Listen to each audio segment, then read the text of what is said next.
Me dicen si se ve ya la presentación. Sí, licenciada. Gracias.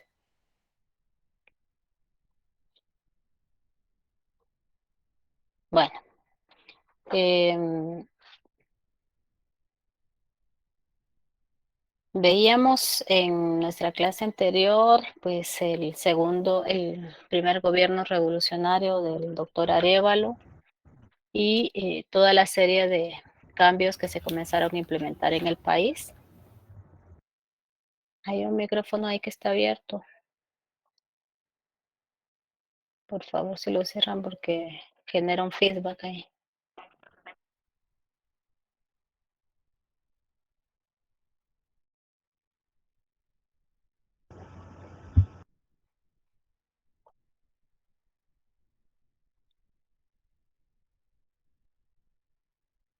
Bueno, entonces,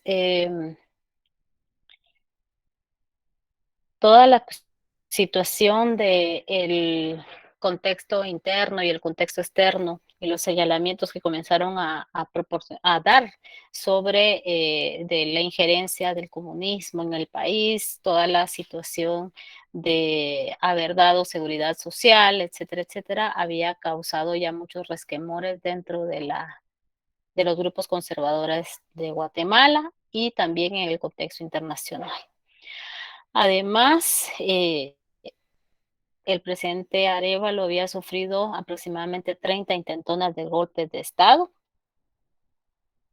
y una de las más fuertes fue la del año 49, que encabezó el entonces jefe de las Fuerzas Armadas, que había sido el militar Carlos Arana, ¿ya? Carlos Arana que había, Francisco Javier Arana, perdón, que había participado dentro de la Junta Revolucionaria, ¿ya? Porque alrededor de Arana comenzaron a aglutinarse una serie de, ¿cómo se llama? De grupos conservadores, ¿ya? Y entonces esto había impulsado para que él reclamara la campaña, pues la candidatura presidencial, ¿ya? Pero al final le da un ultimátum a Arévalo, ¿ya? Y esto provoca capturar y en la problemática eh, salió muerto, ¿ya? Entonces esto pues generó un gran descontento en mucha de la oficialidad del ejército y hubo un levantamiento en la Guardia de Honor que tardó 2 días en tratar de tranquilizarse y muchos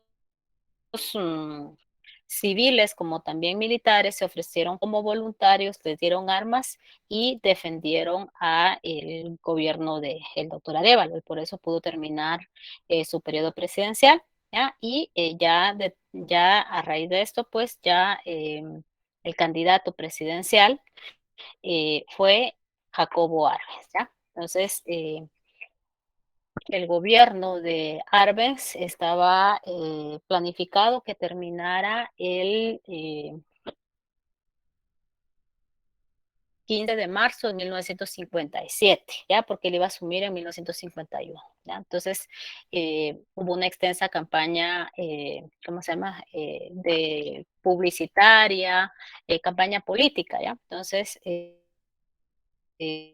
en 1950 y asumía la presidencia el 15 de marzo de 1951. Bueno, de quién era Arbenz y por qué fue tan significativo ese periodo presidencial. Arbenz era hijo de Jacob Arbenz y de doña Octavia Guzmán. Eh, el papá de Arbenz era de origen suizo, se había establecido en Quetzaltenango a principios del siglo XX, porque y puso una farmacia, ¿ya? Se dedicaba a la medicina, ¿ya? Entonces, una botica se le conocía en su momento, y doña Octavia era una maestra del área de Quetzaltenango. El señor Arbenz, papá, pues murió, pues se suicidó en los años 20, producto de los efectos de la Gran Depresión. ¿Ya? Entonces, en ese momento, Arbenz había obtenido una beca, obtuvo una beca para entrar a estudiar a la Escuela Politécnica. Y la Escuela Politécnica durante el periodo de Jorge Ubico había estado intervenida y él había puesto autoridades y profesores norteamericanos. ¿Ya? Pero en ese grupo de estudiantes de los años 30 que se formó en la Escuela Politécnica, pues había debido a la formación que tuvieron, una formación profundamente humanista, con filosofía, etcétera, pues entonces marcó la diferencia en esa oficialidad que se formó en la Escuela Politécnica, ¿ya? Entonces muchos de ellos participaron en el movimiento revolucionario, ¿ya? Tanto es así que Arbenz había participado en la sesión de la Asamblea Legislativa, había ido a observar los acontecimientos en la Asamblea Legislativa cuando determinaron que el presidente iba a ser, eh, ¿cómo se llama este señor que Ponce, Federico Ponce Baides, ¿ya? Entonces ese mismo día renunció al ejército y pasó a complotar el movimiento de la revolución del 20 de octubre, ya todo lo que habíamos visto. Bueno, entonces, y en la campaña presidencial de 1950, el gran fuerte del apoyo de Arbenz venía del área rural, ¿ya? Y se mantuvo durante su gobierno. Entonces, esta es parte de la campaña política de 1950, ¿ya? Y el plan de gobierno de Arbenz, ya vimos esto, lo vimos en la clase pasada, de que estos gobiernos los que estaban impulsando era la modernización de Guatemala, ¿ya? Entonces tenemos la reforma bancaria, el censo industrial, también aquí podía integrarse la creación del seguro social, la ley de fomento industrial y el Instituto de Fomento Agrícola, el famoso INFOP, ¿ya? Ahora, cuando entró a la presidencia, pues llevaba un plan de gobierno, ¿ya? Pero ese plan de gobierno se originó de una comisión que había solicitado el presidente Arévalo al Banco Interamericano de Reconstrucción para que viniera a hacer un estudio sobre Guatemala y se determinara cuál era el potencial que Guatemala tenía para modernizarse, ¿ya? El potencial socioeconómico, recursos naturales, o sea, qué era lo que hacía falta, qué recomendaciones iba a hacer esta comisión. Y esta comisión estaba formada por distintos profesionales, ¿ya? Tanto en la agricultura, en la economía, ¿ya? Y entonces, dentro de las recomendaciones decían, había que diversificar la, la agricultura. También crear condiciones en el país para el crecimiento de la industria y también mejorar toda la situación de los caminos en el país, porque las vías de comunicación eran muy precarias, todas esas vías de comunicación que se habían construido con fuerza de trabajo casi pues semiservil, ¿no? Con las leyes esas que se habían implementado durante el periodo de las dictaduras cafetaleras que ya hemos visto, ¿ya? Y también que se diera importancia a la participación de los industriales, ¿ya? Para que fuera de capital mixto, ¿ya?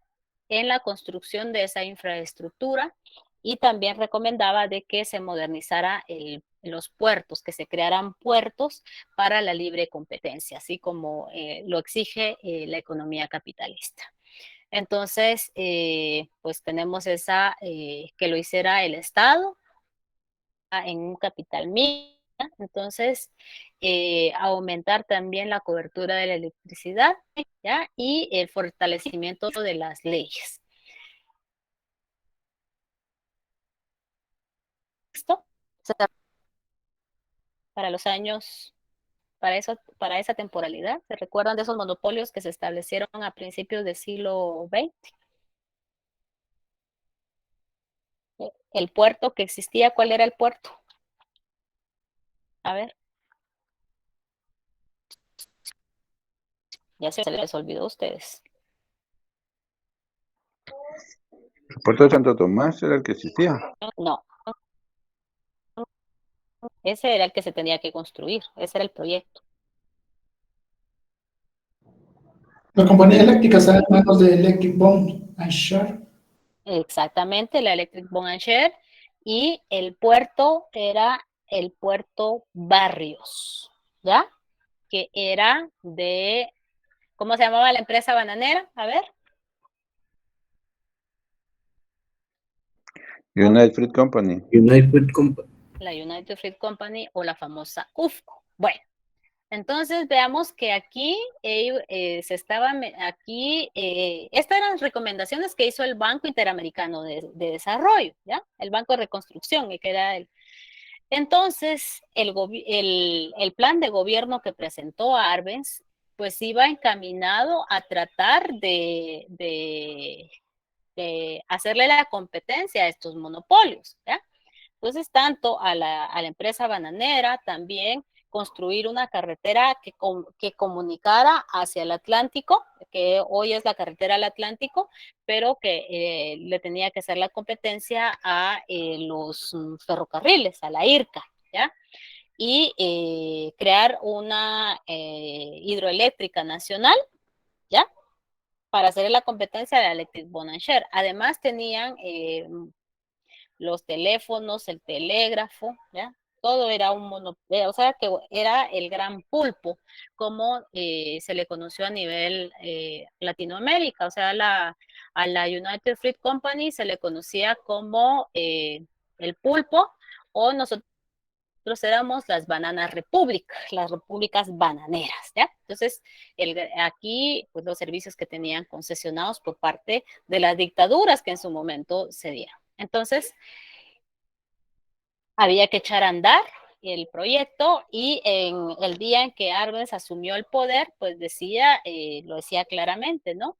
Que era generar las condiciones para que Guatemala tuviera de ser una nación dependiente a tener una economía capitalista independiente, ¿ya?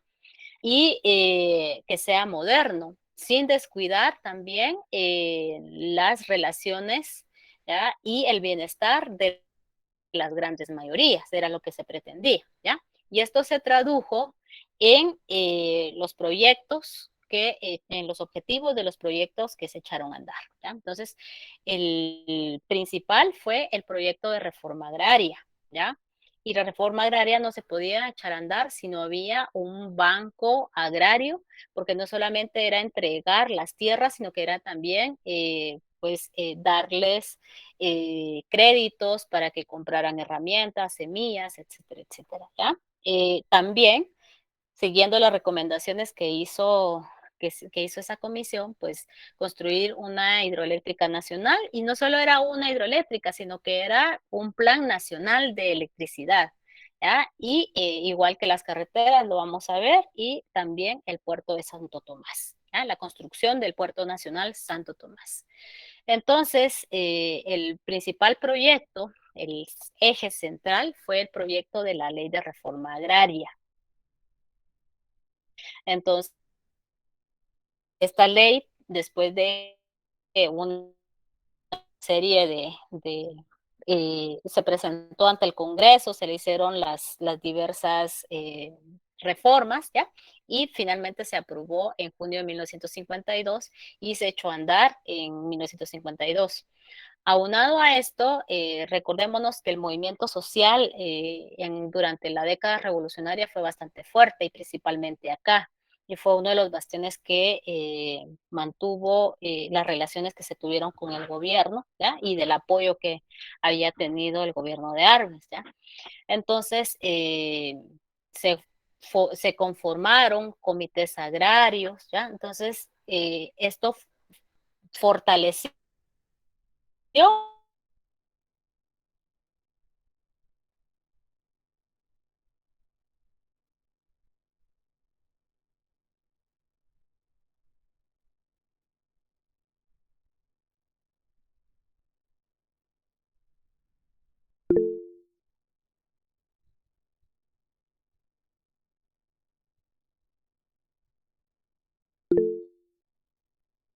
Muchis, a todos se le trabó, solo a mí. A todos. Todos, a Todos. todos. Todos. Pensé que era mi conexión de internet. Ya le estaba matando yo a mi computadora porque no daba.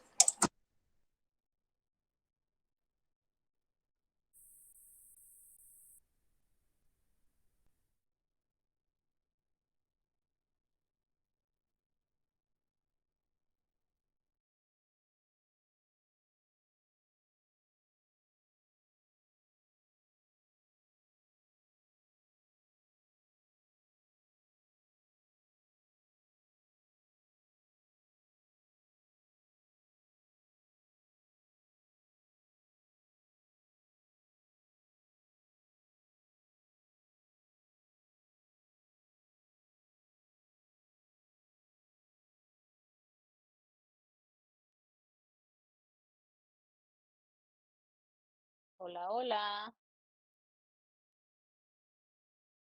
Pues sí se oye, licenciado. Oye, disculpen, pero hubo un apagón acá, entonces ahorita estoy con el otro internet, pero aquí estamos. Bueno, voy a compartirles acá.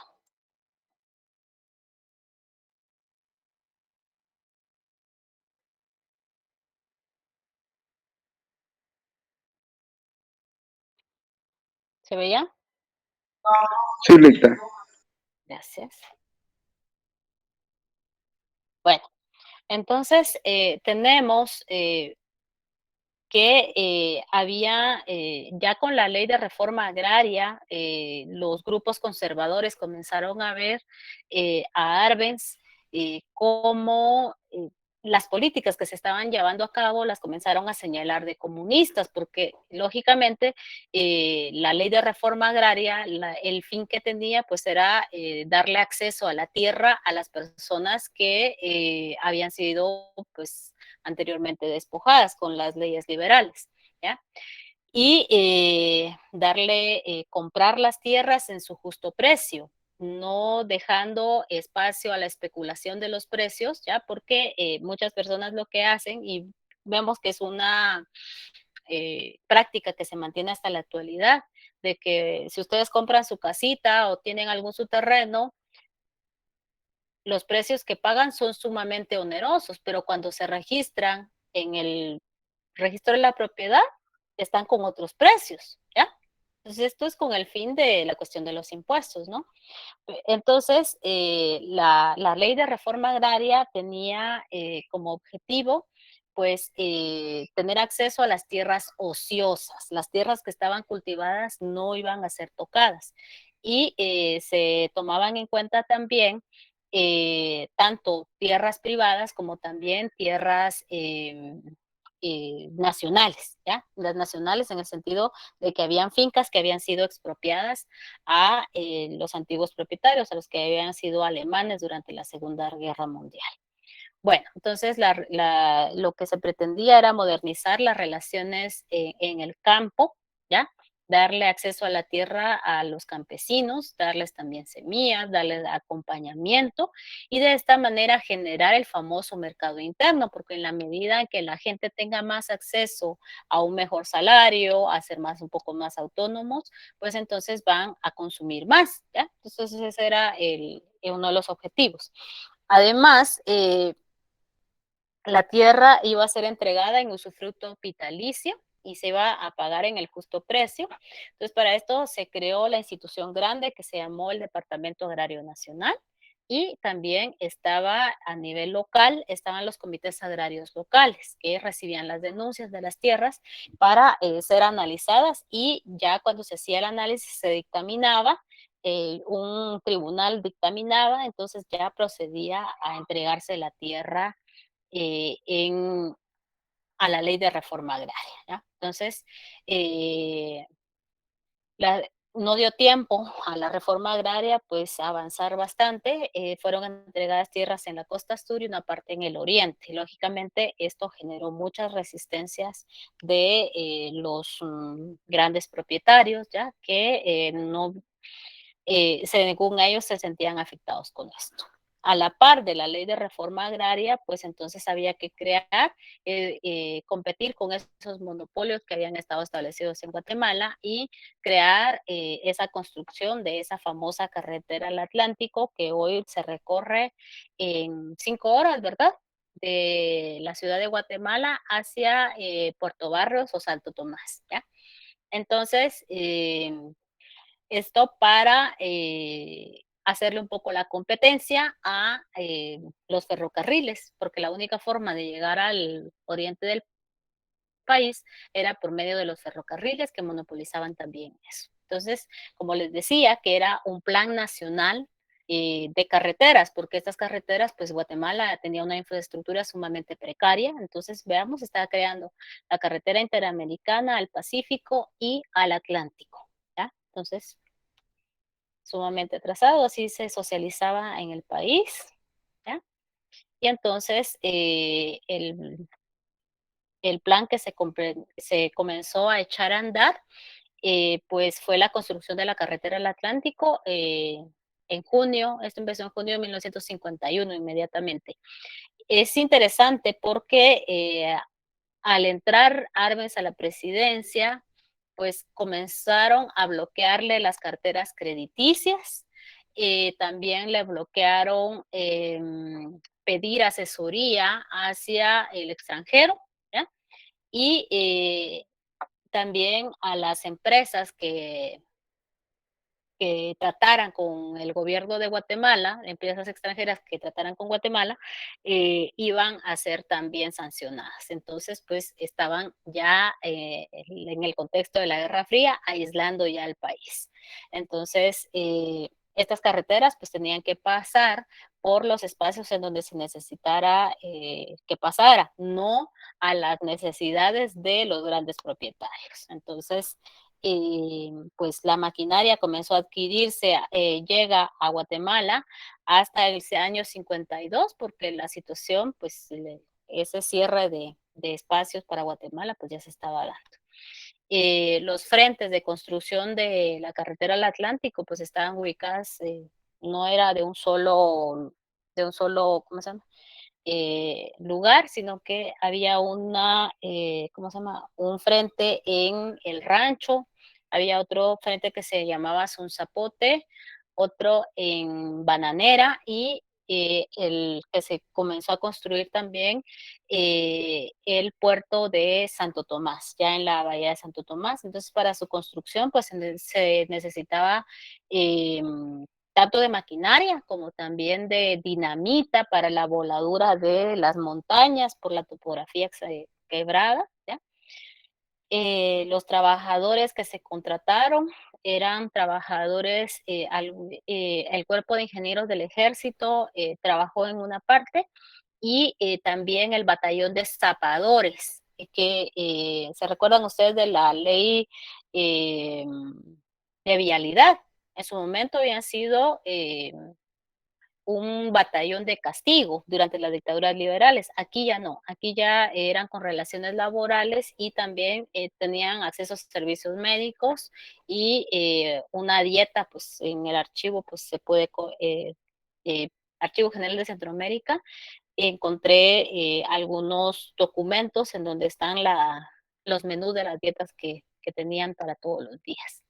Entonces, el Ministerio de Comunicaciones, encabezado por el ingeniero Carlos Paz Tejada, fue el que se hizo cargo de la obra, ¿ya? Y crearon la empresa nacional, la Superintendencia General de Obras del Atlántico, se llamó, que tenía a su cargo la construcción de la carretera, como también del puerto Santo Tomás, ¿ya? Entonces, se contrató a personas a los alrededores por donde pasaba la construcción también, y al momento en que se produjo el golpe de Estado, así estaba terminada la carretera, ¿ya? Había, prácticamente era un 60% de su construcción, ¿ya? También se compraron, quedaron almacenados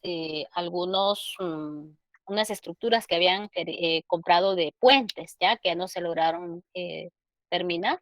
Entonces, esto era el avance que se dio hasta el año 54, cuando se dio el golpe, cuando le dieron el golpe de Estado a Jacobo Arbenz, ¿ya? Entonces, parte de los frentes de construcción. Y ya los gobiernos contrarrevolucionarios pues saludaron con sombrero ajeno, porque eran proyectos que modernizaban al país, y terminó de construirse en 1959. Quien estaba a la cabeza de ese momento era Miguel Ydígoras Fuentes, ¿ya? En el caso del puerto de Santo Tomás, pues está una vista aérea acá, y aquí está Puerto Barrios, ¿no? Entonces, ya sabemos en manos de quién estaba Puerto Barrios. Entonces, la libre competencia, este es el puerto Santo Tomás, que en la actualidad existe, ¿ya? Pero es un puerto pequeño, se le considera como un puerto pequeño. Pero para la Guatemala de los años 50, pues era un puerto moderno, ¿ya? Y construida también con capital nacional, ¿ya? El puerto, pues ya sabemos la importancia que tiene, y lo importante acá, pues era abrir el espacio para la llegada de barcos, ¿ya? Y era un espacio nacional, ya no a los precios onerosos que cobraba el puerto de Puerto Barrios, ¿no? Entonces, pues la libre competencia, las personas podían trasladar sus mercaderías, o sea, en teoría era lo que se perseguía, ¿ya? Y de los proyectos que comenzaron a construirse, el puerto fue el que quedó en un 90% de su construcción, porque se inauguró al año siguiente de que cayó el gobierno de Arbenz, ¿ya? Entonces, pues perseguía garantizar la seguridad de las embarcaciones y del almacenaje de los productos, ¿ya? Y para hacer todas las operaciones portuarias, ¿no? Entonces, esta es parte del proceso de construcción y dragado del puerto en los años 50, ¿ya? Cómo iban los avances de la construcción. Para esto se contrató a una firma norteamericana, ¿ya? Este es el informe de cómo iban para el año 54, y finalmente en el 55, veamos, solo fueron un par de situaciones que se hicieron, porque ya la maquinaria para hacer funcionar el puerto ya había quedado en bodegas, ya solo faltaba la instalación de esa maquinaria. Esto ya es en el año 55, al momento en que fue inaugurado. De aquí, acá el que lo inauguró, pues ya fue Carlos Castillo Armas, ¿verdad? Entonces, eh, ya el puerto en su funcionamiento, porque era importante, ¿no?, hacer la competencia, ¿no? Pero ese es el estado de obras que quedó hasta junio del 54. Eh, Se comenzó a construir los fondos se obtuvieron de la venta de bonos, que tenía un precio del 5%, sin comprometer la soberanía nacional, sin endeudar al país, ¿ya? Porque sabemos que no tenía acceso a préstamos internacionales. Y en el 53 se le otorgaron 24 millones de quetzales para la construcción de la carretera, como también para la construcción del puerto. Entonces prácticamente estaba pagada una buena parte de la construcción del puerto, ¿ya? Y pues ya tocó a los gobiernos liberales hacerlo todo. Entonces, esos eran los fondos, los pagos que se habían realizado ya. Y el otro era el proyecto para hacerle la competencia a la Electric Bonancher, pues se planeó un plan nacional de electrificación. Bueno, se planeó primero la construcción de la hidroeléctrica Jurún Marinalá, ¿ya? Utilizando la topografía el lugar de Palí, ¿ya? Utilizando el río Jurún y el río Marinalá, y como desfogue era el lago de Amatitlán, ¿ya? Entonces, este era el croquis que diseñó el ingeniero Jorge Bendick, porque se trataron de hacer estudios en Estados Unidos, contratar a una firma eléctrica de Estados Unidos para que hiciera el trabajo, pero lo que ya les decía, ¿no? El cierre de contratos para el Estado, entonces se recurrió a la Fuerza Nacional. Y entonces estaba el ingeniero Jorge Bendick, que daba clases en la Facultad de Ingeniería, era ingeniero eléctrico. Esta es la hidroeléctrica, pues, Jurún Marinalá en la actualidad, ¿ya? Y todavía sigue funcionando, ¿ya? Como les decía, tenía un plan nacional de electrificación desde ya vimos en Sunil, la hidroeléctrica Santa María, y se tenía pensado construir la hidroeléctrica de Los Esclavos y la Jurún Marinala, ¿ya? Eh, entonces aquí son parte de los estudios que comenzaron a hacer, aquí están los estudios de suelo, de agua, de presión, ¿ya? En los años 50, el equipo del ingeniero Bendick, esto es aquí, pues, eh, todavía no existía el INDE, ¿ya? Para esta temporalidad. Y el proyecto original iba a tener un precio de aproximadamente 8 millones y medio de quetzales, ¿ya? 9 millones. Y al momento en que se retomó, hubo varios intentos de retomar el proyecto, pero fue hasta 1966 que Julio César Méndez Montenegro lo retoma, ¿ya? Y lo único que hicieron fue ampliar una parte, ¿ya? Y entonces, pues, finalmente se construyó, se contrató a una firma suiza que se llamaba Electro Zurich, ¿ya? Este era el proyecto en el INDE. Ahora ya cuando regresé unos años después a quererlo consultar, ya no me dieron acceso debido a toda la situación que hay ahora política, ¿no?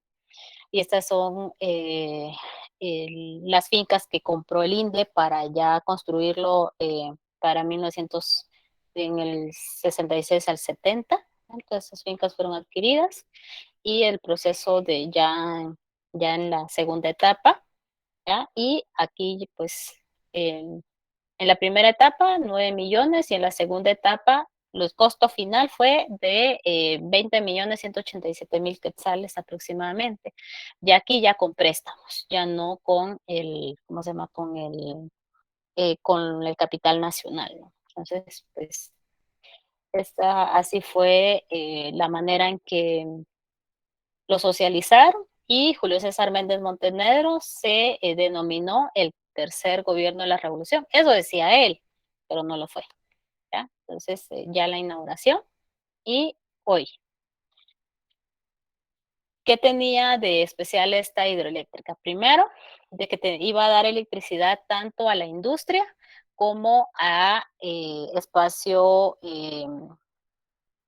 domiciliar, ¿ya? Y en la cuestión industrial se planificó la construcción de la zona industrial en el Camino Viejo hacia Petapa. ¿De qué avenida estaría hablando en la actualidad? Ojo, Camino Viejo hacia Petapa.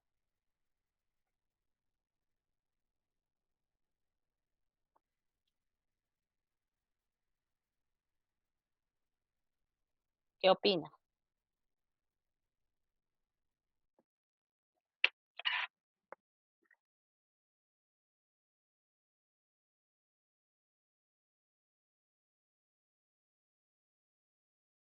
¿Por qué se quedan callados?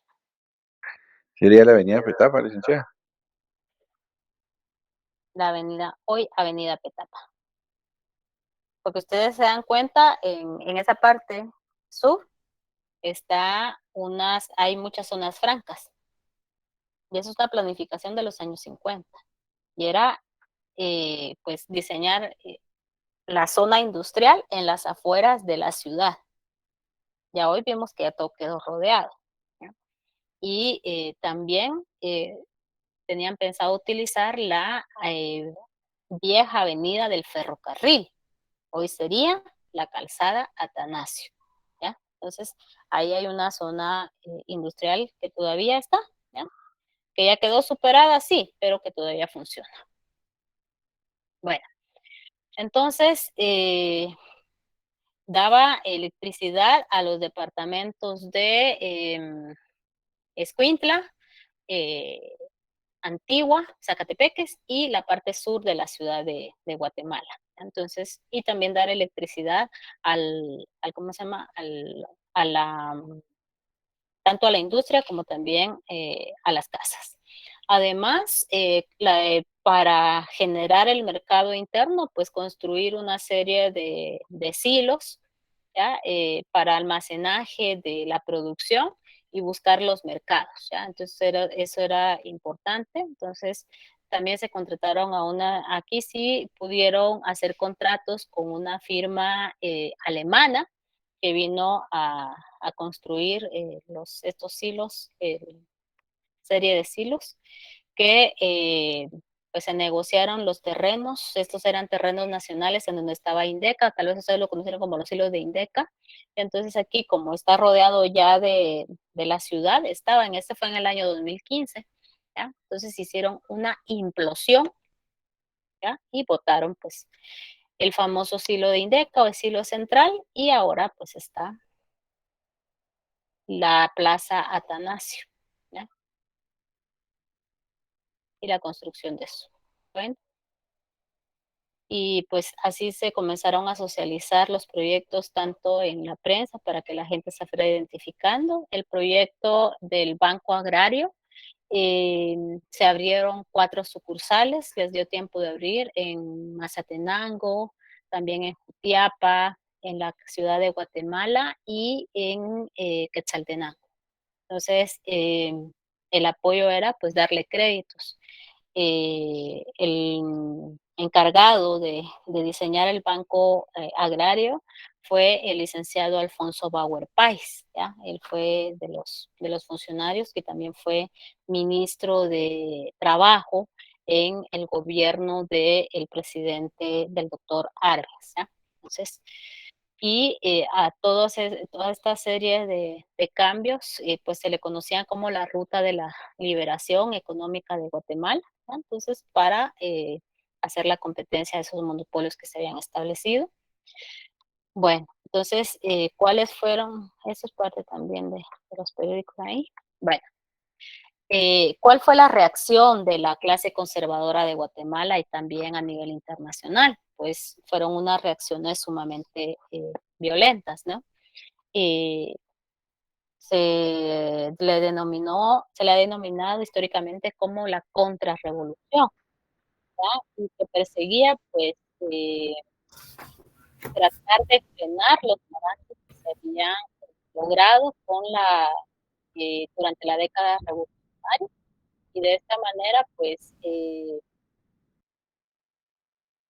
retomar la hegemonía que habían tenido esos grupos conservadores, ¿ya? Y también a nivel internacional, pues se organizó un movimiento contrarrevolucionario y que se financió, se planificó desde el Departamento de Estado, ¿ya? Entonces tenemos el contexto de la Guerra Fría y los señalamientos que se le dieron del, del comunismo, porque tenemos ¿cómo se llama? Esa Guerra Fría en donde es el mundo bipolar, ¿ya? El paradigma capitalista encabezado por Estados Unidos y el socialista encabezado por la Unión Soviética, ¿ya? Entonces fue una guerra de espionaje, fue una guerra psicológica y que tuvo lugar en todas partes, ¿ya? No tuvo una ubicuidad eh, establecida, ¿ya? Y de espionaje, mucho espionaje. Y entonces, para los años 50, a principios de los años 50, el presidente de Estados Unidos era Dwight Eisenhower, ¿ya? Quien veía ya el Departamento de Estado, veía con recelo los cambios que estaba realizando Guatemala, tanto en el campo social como también en la cuestión de echar a andar una reforma agraria, ¿ya? Y entonces se creó la agencia de inteligencia denominada CIA, ¿ya? Entonces a Guatemala por estar en el patio trasero de los Estados Unidos. Hasta la actualidad estamos en ese patio trasero y somos países en vías de desarrollo, nos dice. Pero para esta temporalidad se consideró a Guatemala por ser el foco comunista, ¿ya? Que contaminaba a América Latina. Entonces vamos a ver de qué manera.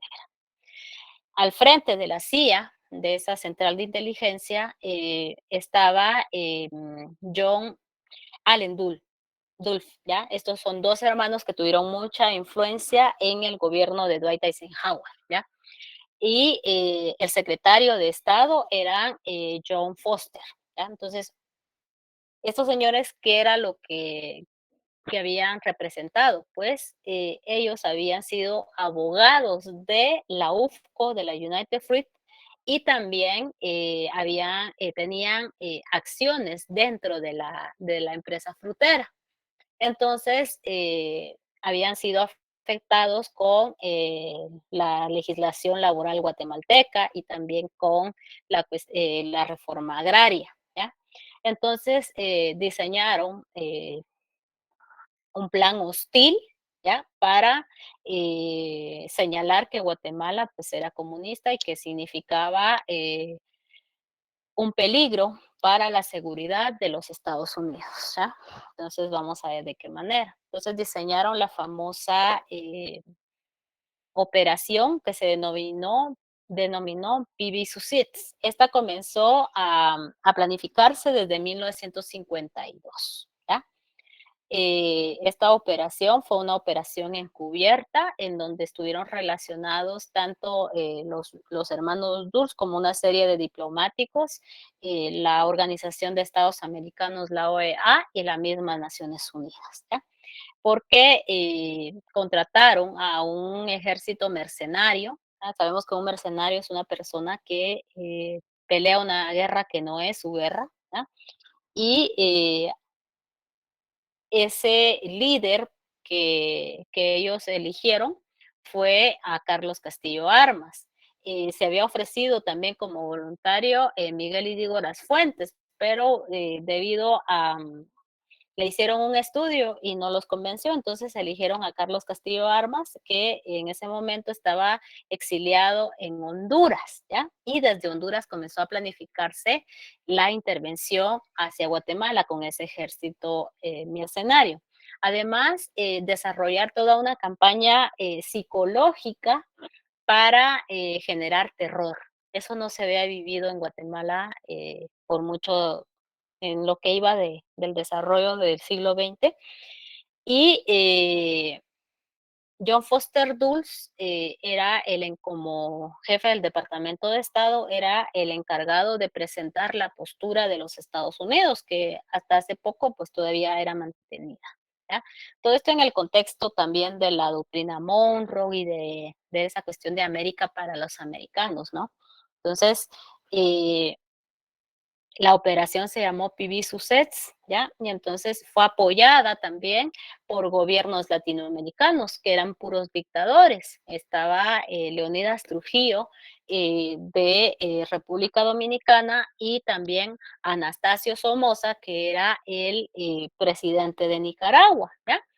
Y si ustedes se dan cuenta, Honduras, ¿ya? Hasta la actualidad mantiene una base militar estadounidense aún, ¿ya? Entonces, y pues Guatemala, El Salvador y Nicaragua, pues forman ese triángulo, ¿no? Norte de Centroamérica que tuvo guerras internas, ¿ya? Por haber estado invadidos por Estados Unidos. Y al interno de Guatemala, pues una diversidad de grupos conservadores, ¿ya? Muy fuertes, y vamos a ver cuáles fueron. También la Iglesia Católica tuvo mucho que ver, y dentro de la universidad también se formó la famosa Asociación de Estudiantes Anticomunista, que había sido formada por Lionel Cisniega Gautero en su momento y también Mario Sandoval Alarcón. ¿Ya? ¿Les suena a ustedes el nombre de Mario Sandoval Alarcón algunos? Que incluso llegó a ser hasta vicepresidente de la República.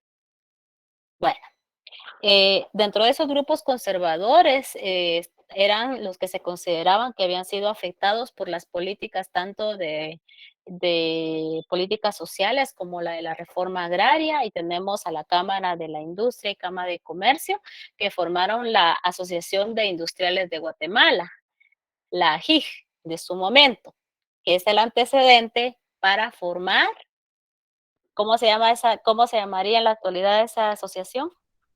Que aglutina a agricultores y a industriales en la actualidad. Cámara de Comercio. Sí, pero ¿cómo ¿Será se casi llama este licenciada? grupito? Sí, el CACIF. Y la Asociación General de Agricultores, la AGA, además de la IRCA y la UFCO, ¿ya? En donde tenían los intereses estos señores. Entonces ya vemos de qué parte venía la situación. Pues entonces se comenzó a complotar desde 1952. Inmediatamente se aprobó la ley de reforma agraria, comenzó a formarse la operación PB Success. Aquí tenemos una parte. Esto está por documentos desclasificados de la CIA, ¿ya? Donde está toda la organización de la campaña de la Operación Éxito. Operación Éxito para Estados Unidos, no para Guatemala. Entonces, como parte de esa operación, fue enviado a Guatemala el embajador John Foster Dulles, ¿ya? Que se encargó de presentar la postura de los Estados Unidos, ¿ya?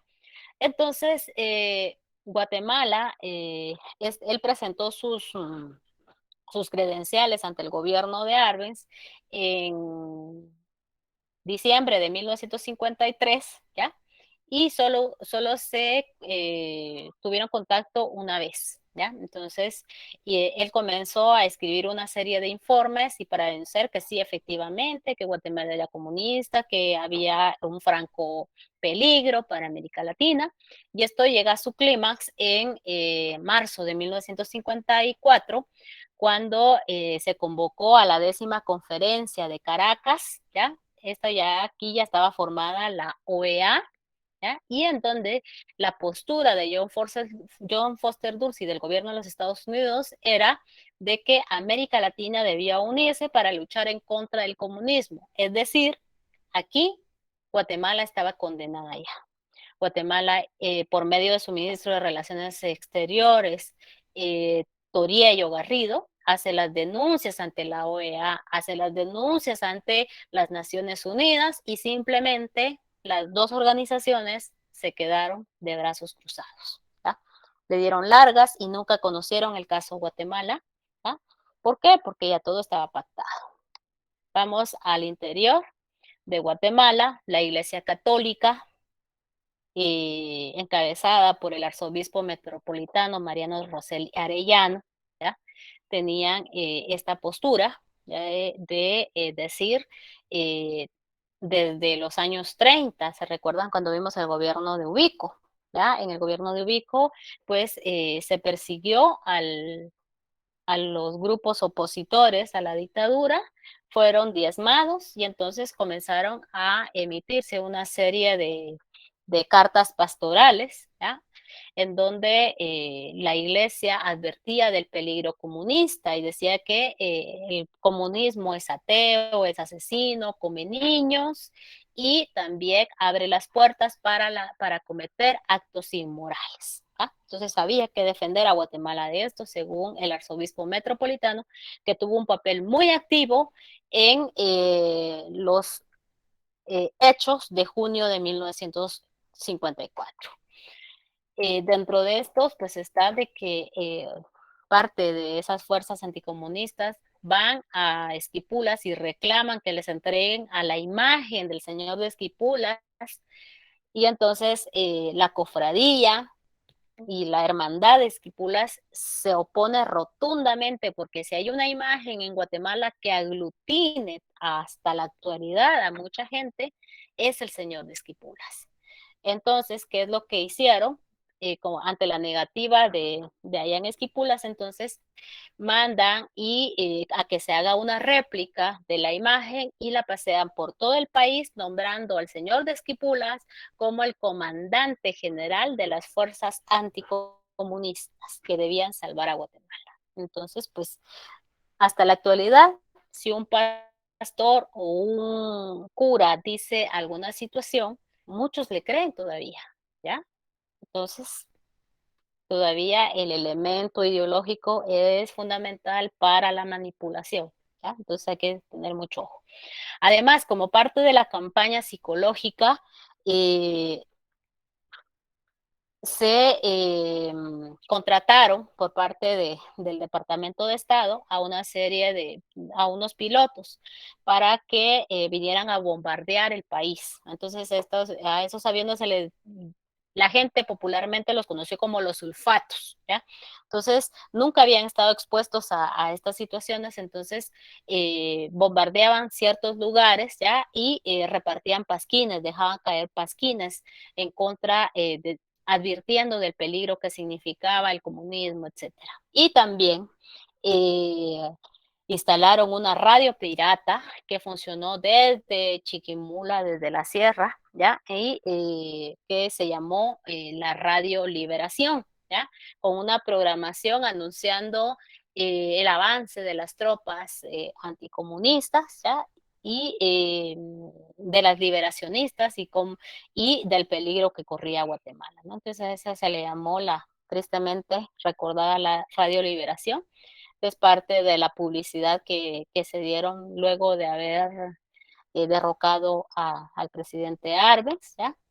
Y en junio, a mediados de junio del 54, pues entonces las tropas mercenarias hacen su ingreso en grupos de aproximadamente 250 personas. Un grupo entra por el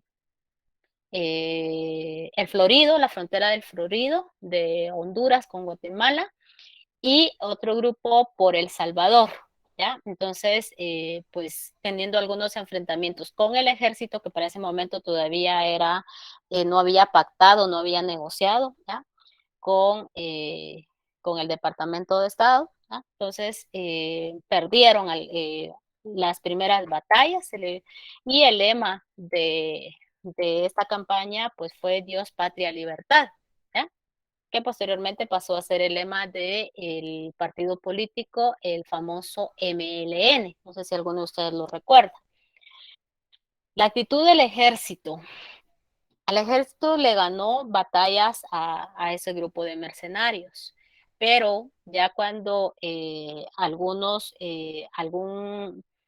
la alta jerarquía del ejército ya había negociado con el Ejército de Liberación, ¿no? Y con la CIA, entonces pues ya dejaron de ofrecer resistencia a desobedecer las órdenes del presidente Arbenz y de su equipo, y entonces en la batalla de Chiquimula, pues entonces ya no ofrecieron más resistencia, y a partir de acá, pues el ejército que hasta el 54 se había conocido como Ejército de Liberación, el Ejército Revolucionario, pues hay una fisura al interior del ejército, una parte que sí se identificaba aún con la revolución y la otra oficialidad, la alta jerarquía que ya había negociado, ¿ya? Entonces, esto hizo que la agudización de la campaña fuera más fuerte y que se temiera por parte de Arbenz y su equipo de trabajo de que una fuerza de marines de Estados Unidos interviniera en Guatemala y pusiera en gran peligro a la población. Y había mucha gente que se ofreció como voluntaria a defender la revolución, pero debido a que también se le había negado la venta de armas a Guatemala y habían adquirido unas armas en Checoslovaquia, viejas armas de la Segunda Guerra Mundial, y entonces, pues, la campaña psicológica vino en un aumento, entonces no eran suficientes las armas que podían entregársele a la población. Entonces, temiendo una masacre, entonces no se le entregaron las armas a los civiles, ¿ya? Esta es una parte, como le decía, hay una fisura dentro del ejército y había una parte del ejército que todavía, pues, defendió la revolución, ¿ya? Pero la suerte estaba echada. Eh, Esta es parte del testimonio del doctor Guevara, Ernesto Guevara de la Cerda, alias el Che Guevara, ¿ya? Que pasaba por Guatemala en el año 53. Él vino a Guatemala a finales del 53 y a veces estuvo en el 54, ¿ya? Y se había ofrecido como voluntario para pelear y defender la revolución, pero no, no hubo mayor situación. Entonces, pues la suerte estaba echada. Ya posteriormente, pues Ernesto Guevara pues tuvo sus contactos en México con los hermanos Castro y pues organizaron la Revolución Cubana en 1959. En el caso de Guatemala, el 27 de junio del 54, después de consensuar dentro de la alta oficialidad, dentro del equipo de trabajo y algunos fieles que quedaban, pues el discurso de renuncia que fue transmitido por la radio TGW, ¿ya? Entonces, y el inicio de esa larga noche negra para Guatemala, ¿no? Porque lo que viene por después fue sumamente dramático, ¿ya? Tanto para él y su familia como también para el resto de personas que se identificaban con la revolución y una gran persecución, ¿no? Que se realizó. Eh, Aquí, pues, hay muchos legados de la revolución que a la actualidad se mantienen, ¿no? Pero que vamos a ir viendo y vemos cómo el contexto, pues, del exilio de la familia de una manera rápida. Arbenz, pues, se le señaló a Arbenz que se había llevado los grandes millones de, de dinero de Guatemala, ¿ya? Pero siguiendo esa campaña psicológica, se mantuvieron hasta el día que Arbenz murió, había sido espiado, ¿ya? Por agentes de la CIA. Y eso lo denotan diversos informes. Entonces, lo desnudaron en el aeropuerto a él y a su familia para que no se llevaran nada del país. Y sin embargo, la campaña que se mantuvo a nivel América Latina, pues, y internacional, era de que se había llevado millones hacia Moscú, hacia los países de la Europa del Este, ¿ya? Pero en realidad los bienes de la familia Arbenz fueron descongelados en el año 2009 bajo el gobierno de Álvaro Colón, ¿ya? Y fue cuando finalmente se le dio el nombre de Jacobo Arbenz a la carretera al Atlántico, ¿ya? Entonces, una de las hijas, pues los efectos del exilio, pues se suicidó en los años 60, ¿ya? Y la otra ya para el año 2000, ¿ya? Entonces, la campaña a nivel internacional que se libró y ya en el exilio, pues ya tiene contactos ya estuvo en el exilio en México, Uruguay, Cuba y también algunos países de la Europa del Este, ya los contactos ya a nivel, esto es en el exilio en Cuba, ¿ya?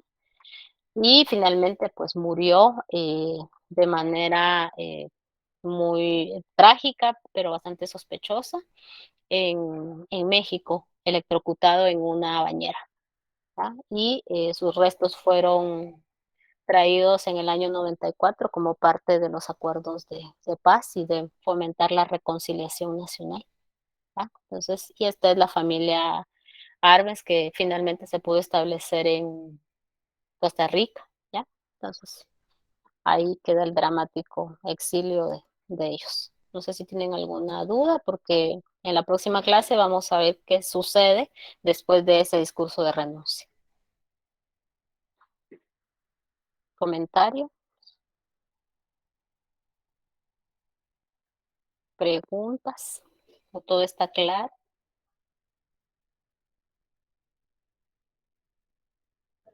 O sea, licenciada, que este tipo fue muy importante, ¿no? Hubiera logrado muchas cosas, de verdad, si le hubieran dejado actuar, va. A la luz de los acontecimientos, sí, porque son situaciones que ya en Guatemala no se han dado. Y, o sea, no se dieron y no se van a dar. Qué feo caso ese, va. Qué triste. Ahí les voy a compartir el discurso de renuncia en el, ¿cómo se llama? En el Claro, Classroom. va. Gracias, Nick. ¿Alguien más?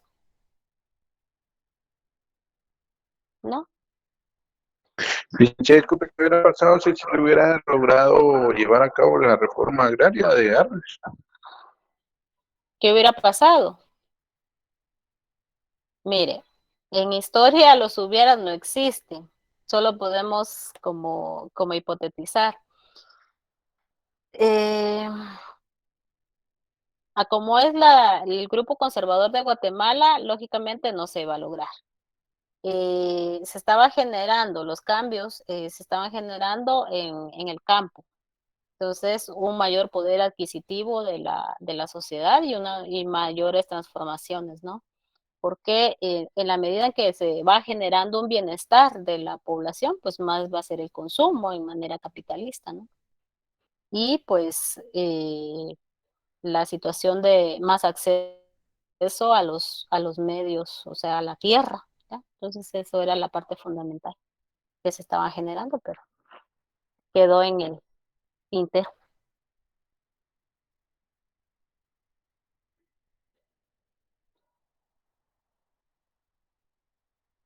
Bueno, entonces lo dejaría ahí, jóvenes. Que tengan muy feliz noche, éxitos en sus exámenes. Buenas noches, licenciado. Feliz noche. Feliz noche. Gracias, licenciado. Feliz noche. Buenas noches. Buenas noches, licenciado. Descanse.